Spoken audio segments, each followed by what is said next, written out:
territory design. Before I get into the best practices of territory design, I think we need to discuss what is the current state today of territory design. In a majority of cases, the current state of design it has not changed in the past few decades, despite the world changing substantially. Here are the 10 steps that current people use today in designing a territory.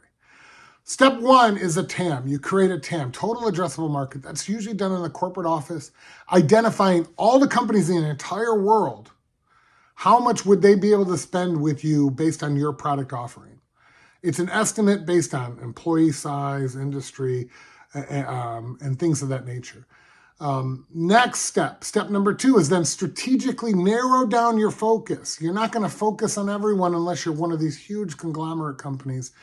But if you have a particular sales motion, you want to focus in on what industries, what geolocations, and maybe what size of a company you're targeting.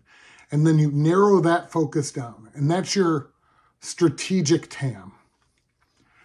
Next, the third step is you identify the target companies that you're focused on the strategic TAM, where their geolocation headquarters are located.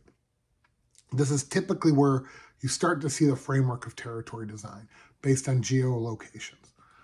Fourth, you potentially rank these as best candidates for your product. Meaning ABC company might have the best aptitude to buy our product today, whereas XYZ company may not have a huge appetite to buy. So I'm going to rank those, even though they might have the same capacity of buying. One might have a competitor, one might not. One might not have the aptitude to buy, one might be in a different industry, et cetera, et cetera, et cetera. You're going to rank those and say, these are our best and these are our worst candidates. That's important when you're allocating out accounts. Step 5 is you identify next year's ACV goal, right? So if your your strategic TAM is now $1 billion in the US, and that's all your focus is on the US customers, and your goal is to get 100 million of new ACV in the US, well, then you know that you have 10x TAM to potentially hit your number. Number 6 is adjusting your strategic TAM, where we have to remove the ARR or ACV that's already been sold into those accounts to identify what your strategic TAM is by account and by rep. I think that one's pretty self-explanatory. So let's move to number 7, which is identifying your current state's quota capacity, which also helps us with hiring needs onto next year and beyond. Taking your current sales headcount, identifying potential attrition, and then refill, like how long does it take us to replace an attrit rep, and ramp time associated with that, and say, as status quo, if we did not change quotas and we just took into account attrition and backfill, what is our quota capacity for next year? This is very important because your goal is 100 million.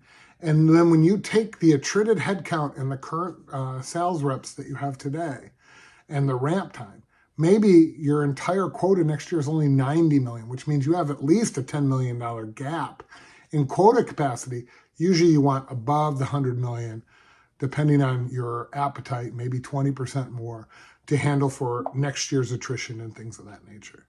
So that's very important because that'll allow you to identify what your hiring estimates are, what your quota should be for next year. And that is a mathematical exercise. You need to understand what is your oversight going to be. It's a very important step. Number 8 is you take all of the reps and you categorize them into geolocations. Typically, you group them close by each other and find an RVP that can travel to each of those areas. You're then going to take what you've done before and said, here are the geo headquarters of all the customers we're strategically attacking, and we're going to align those with the reps that are there.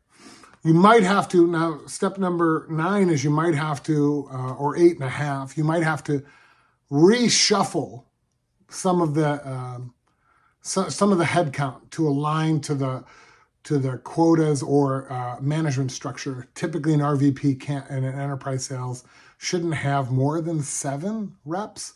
You're pushing it at 8, you're even pushing it at 7, but they can't handle 14. An inbound sales team could, like where they're all in the office, or not an inbound, a phone sales team can.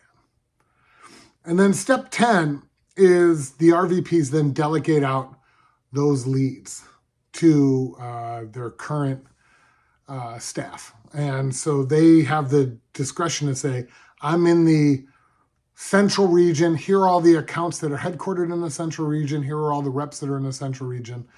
I'm going to start dedicating that stuff out or delegating that out. So there you have it. Those are the 10 steps of the current state of territory design, followed by most enterprise sales organizations. But there are some serious shortcomings to this process. And in the next videos, we'll talk about those issues created by this methodology and how you can actually boost sales capacity and productivity through a better, more thoughtful scientific approach to territory design.